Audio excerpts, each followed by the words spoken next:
नमस्कार, मी पंजाब डक. मेच्या पहिल्या आठवड्यात अवकाळी पाऊस येणार आहे. म्हणजे सर्वदूर नाही पडणार, तुरळक ठिकाणी पडणार आहे. काय झालं की राज्यात सांगायचं झालं तर मेच्या पहिल्या आठवड्यात काय होणार आहे, गुजरात, इकडे मध्य प्रदेश, इकडे छत्तीसगड, इकडे कर्नाटक, तेलंगणा आणि इकडं आंध्र प्रदेश या भागामध्ये मेच्या पहिल्या आठवड्यात पाऊस पडणार आहे. त्याच्यामुळे आपल्या महाराष्ट्रामध्ये सीमालगत म्हणजे गुजरातच्या बाजूला उत्तर महाराष्ट्रात नंदुरबार, धुळे त्यामध्ये मेच्या पहिल्या आठवड्यात तिकडे तुरळक अवकाळी पावसाची शक्यता आहे. वारं पाऊस असणार म्हणून त्यांनी लक्षात द्यायचं आहे.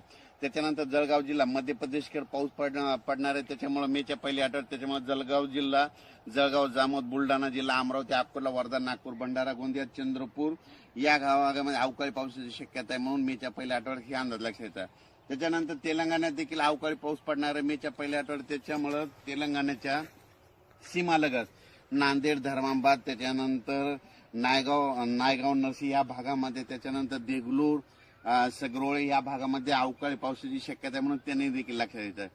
त्याच्यानंतर कर्नाटक भागामध्ये अवकाळी पाऊस असल्यामुळे त्याच्यामुळे सातारा, सांगली, सोलापूर, धाराशिव, त्याच्यानंतर लातूर जिल्हा, परभणी जिल्हा, बीड जिल्हा, हिंगोली जिल्हा या भागामध्ये अवकाळीचं म्हणजे संकट असणार आहे म्हणून हे लक्षात द्यायचं. त्याच्यानंतर कोकणपट्टीमध्ये देखील मेच्या पहिल्या आठवड्यात अवकाळी पाऊस असणार आहे. त्याच्यामुळे पश्चिम महाराष्ट्रात तुरळक ठिकाणी अवकाळी येणार आहे.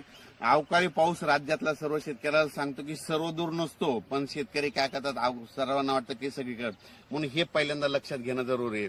तर हे मान्सून पूर्व पाऊस असणार आहे म्हणून हे लक्षात द्यायचं. आणि हा मान्सून यावर्षी तर सर्व शेतकऱ्याला एक परत यातून अंदाज देणार आहे.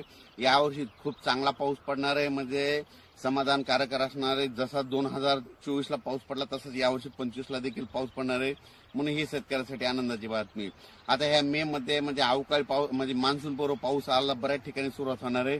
म्हणून यावर्षी तुम्हाला एक सांगतो की यावर्षी मान्सून पूर्वेकडून येणार आहे. पूर्वेकडून येत असल्यामुळे काय होतं, शॉर्टकट मध्ये मान्सून आला तर त्यावर्षी महाराष्ट्रात जास्त पाऊस पडतो.